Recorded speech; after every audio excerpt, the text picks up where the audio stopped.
Hey, Threefold, what's up? It's Garrett. I am here to give you your Friday, April 3rd workout.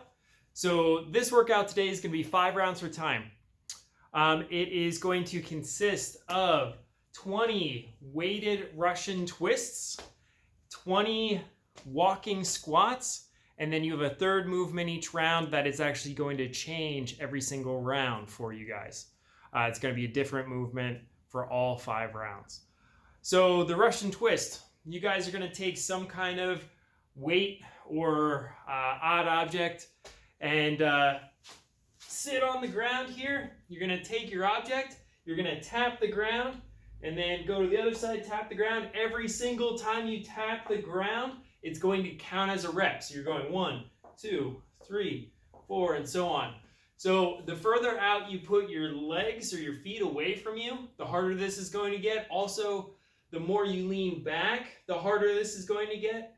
And even still, if you want to make this harder, you can bring your feet up off the ground and make sure you're looking at the object that you're twisting with, or you're twisting and you're lowering down to the ground to tap the ground. If you're just keeping your body facing forward the whole time and just your arms are moving, you are getting an isometric hold through your core, but we also want to get a lot of rotation. So your eyes and your head and your torso should be following the object that you're holding the whole time. So those are your 20 weighted Russian twists. Then we have 20 walking squats. This is what, be on the whiteboard, this is the only thing I could find that I thought kind of correlated with the movement itself. So what these are is you're going to go down into the bottom of your squat, and you are just going to continuously lift a foot up off the ground. You're going to go 1, 2, 3, 4, all the way to 20. That one's going to burn. You're going to be down in that squat, and you're really going to feel your hip flexors firing like crazy.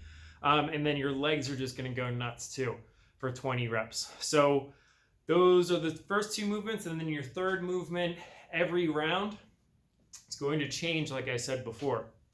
The first movement is going to be a plank with a double shoulder tap. You're going to be down in a normal plank position.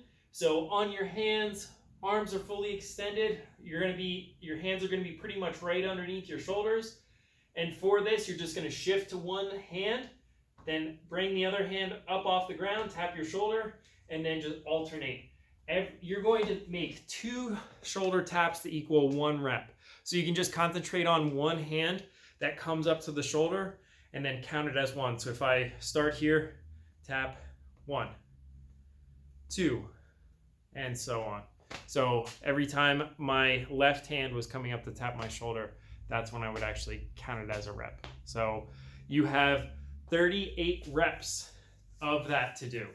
Then for your second round, it is going to be a lunge to high knee. Now this one, we're just going to count every single high knee that you do is going to count as 1. And you're doing, again, 38 of these. So come back, tap your knee down to the ground.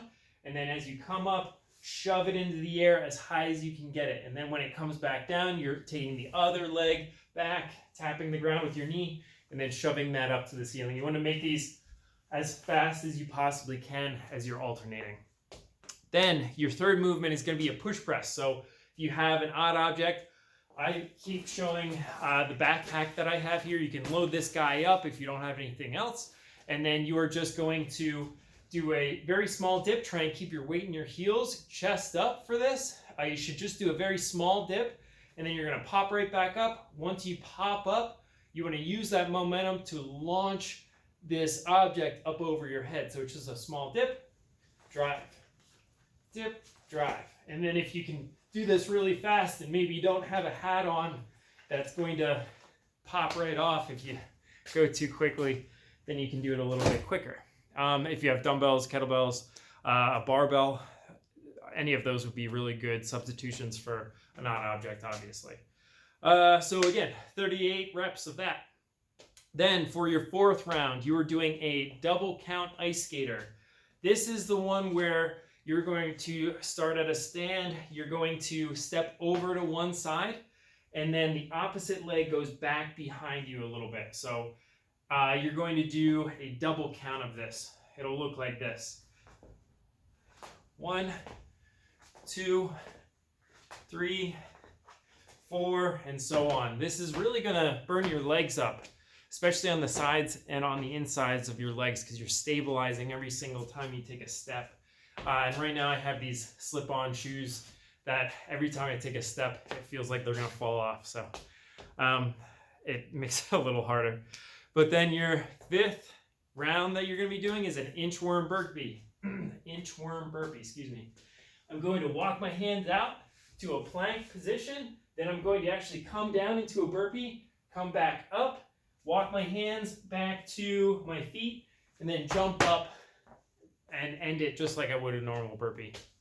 So you're doing, again, 38 of those. Those are gonna take some time. They definitely are. So you have those 5 rounds, all of those different movements right there. This one's gonna be a pretty hard chipper to do, but you guys will get through it. It's just a burner for sure. Then we also have, after that, you can do cash out. Today our cash out is going to be death by, it's like a plank knee tuck. It's something like that on Beyond the Whiteboard. Actually, the word is escaping my mind right now. But how this works is every 30 seconds, you guys are going to do 4 reps. And it is going to be plank position, and you are going to explode up and try and get into a knee tuck position where your knee basically comes in contact with your chest almost. Then you go back out to a plank. It'll look like this. So you're doing 4 of these and then resting for the remainder of the 30 seconds. After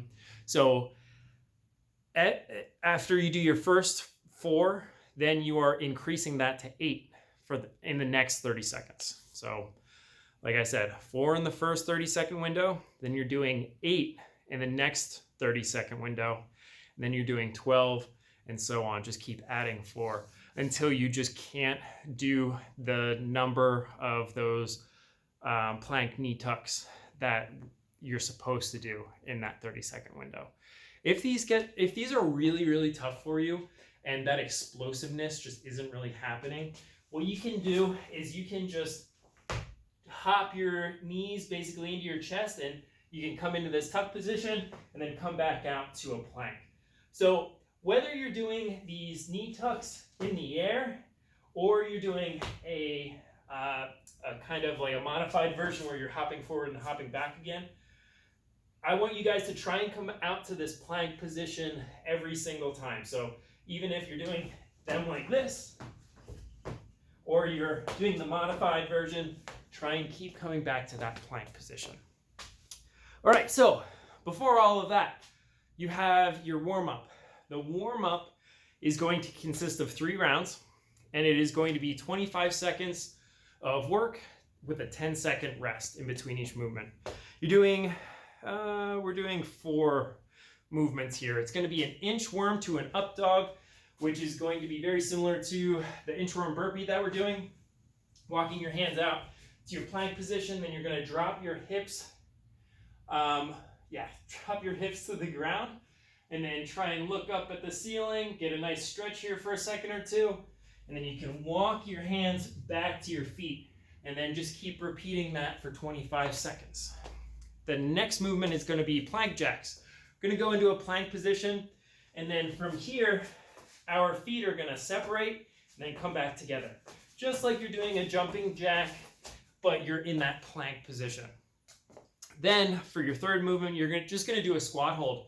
So you're going to come down in the bottom of your squat and then just try and be nice and active here. So chest up. If you want to hold your hands up over your head, you can do that. Driving your knees out the whole time. So be active. Try not to just relax in the bottom position there. And then for your last movement, your 4th one, I think I kept saying that we're doing 5. We're doing 4 movements. But the last one is just going to be pop squats. So you're coming down and then just jumping at the top. 25 seconds of that. That'll get your heart rate up a little bit. So remember, you're doing all 4 of those movements for 3 rounds. But all right, so that's it, guys. This one's gonna be a good amount of work today, but it's Friday, so you get to get this one over with, and then hopefully you guys have a good weekend. And I'll probably end up seeing you guys sometime tomorrow. But thanks for tuning in, guys. I'll see you later. Have a great day. Take care.